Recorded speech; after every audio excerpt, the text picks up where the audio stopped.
teaching my children about drugs is like a no-go. I have not talked to my children about alcohol use yet. A lot of my discussions with my kids over the last couple of years have come from a real fear-based place, which I try to kind of do my own work and clean all that up before I bring it into the conversations, but I am afraid.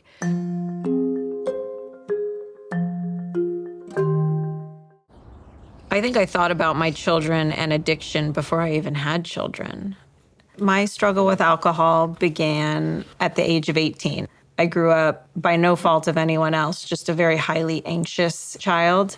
And when I took that first drink, I felt free, really, really free. And within about a year and a half, I was drinking 22 hours a day.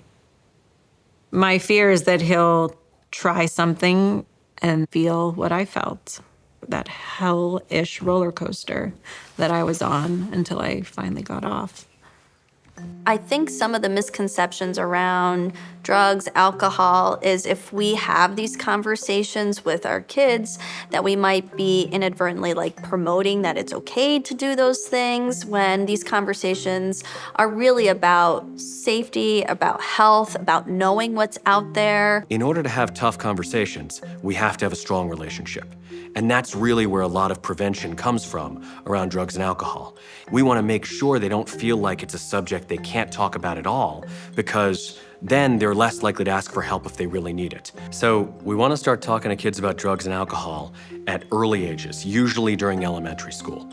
And the reasoning for that is that we want kids to already know that these things exist and to start rehearsing how they might behave around them by the time they first encounter them. We don't want to be talking to kids about drugs and alcohol after they've already come into contact with it, because at that point, the main messages they're going to be getting are from peers. If you just institute it at an early age, then they're more moldable, and then it just becomes a thing that you talk about. I think we just try to be very non-taboo and open about things. We've taken that approach with marijuana now. We've told them about what it can do to your brain and your developing brain as a child. They're gonna be with peers. They're gonna have peer pressure. It's just a fact of life. And they're gonna have to make those decisions. Do I do this or do I do that? As long as you've established the groundwork and the roots for them, that this is what happens. You know what self-medicating is. You know what sort of wild behavior is. I think that, to me, makes me feel good. I think he's got it. I would say we started talking about it probably at 12. The predisposition that my children have to addiction is high.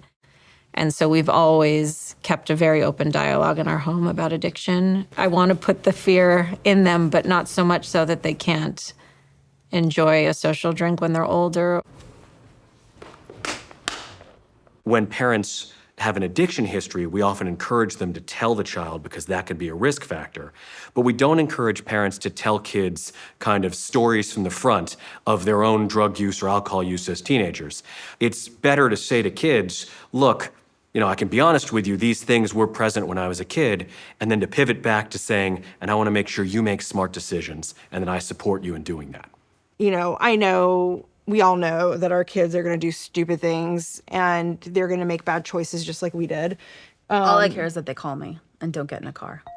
What you want to think about as a parent is being a realist about the fact that your teen might be coming into contact with drugs and alcohol, and at the same time giving them the messages about why you want them to not use or delay use. With many of these conversations with your teens, right, there is a balance between not having the conversation around drugs and alcohol be taboo, and also being very clear about what your limits are and what the rules are. And if, they do experiment or something does happen, you also want to ensure that they know they can come to you to be safe. Please give me a call if you're at a party and you drink. Do not get in a car. I won't yell at you. And also, we're gonna talk a little bit about what that means afterwards in terms of limits or, how is it that we can prevent this from happening again. I get a call from the school assistant principal that he's been caught buying a vape pen, a marijuana vape pen. What I did after he got suspended is I did more role playing. So like role playing with somebody is smoking around you and they pass it to you. You know, somebody is asking you to buy. You hear somebody is a smoker and you ask them, you know, like just a lot more like role playing around all those things. So he had like real vocabulary that was at the tip of his tongue. We're very open about everything. Like there's nothing we can't talk about. So he went to a party one time and when he got in the car, he's like, Dad, you know, I drank, and I could tell that he had more than what he, you know. I wasn't like shocked by it. I wasn't like, oh, you know, why did you do this? I just knew that sooner or later he was gonna experiment or do something. You know, when it comes to like drugs and things like that, like that's where you can get into trouble because you get high or you get intoxicated, and then you end up doing something that after you're like, you know, I remember this. So it's just the respect. You have to understand that you don't want to become a habit because it's going to affect other areas of your life. If parents start to see signs of addiction in their teens, if they start to see teens quitting activities, if they start to worry that their teenager is drunk or high, during the day or before school or, at night alone, these are things that are really troubling and dangerous signs. We want to get kids treatment early and immediately. Prevention really is possible. We can help kids to make smart decisions around drugs and alcohol. It's just that we need to start early. We need to be honest about the fact that drugs and alcohol will be present where they are socially, and we need to keep those lines of communication open so the kids can tell us if they're in trouble. It's about talking about the why. Why is it that you want to try drugs and alcohol? Why are you trying to escape? Are you trying to numb? It's creating a dialogue around the why. You do the next one and then can I try? Sure, yeah.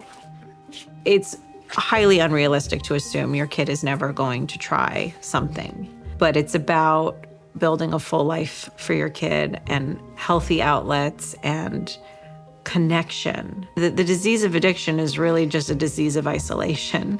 And so it's about meaningful connections in their life and convincing them and showing them truly that they matter. High five. Good job. Yeah.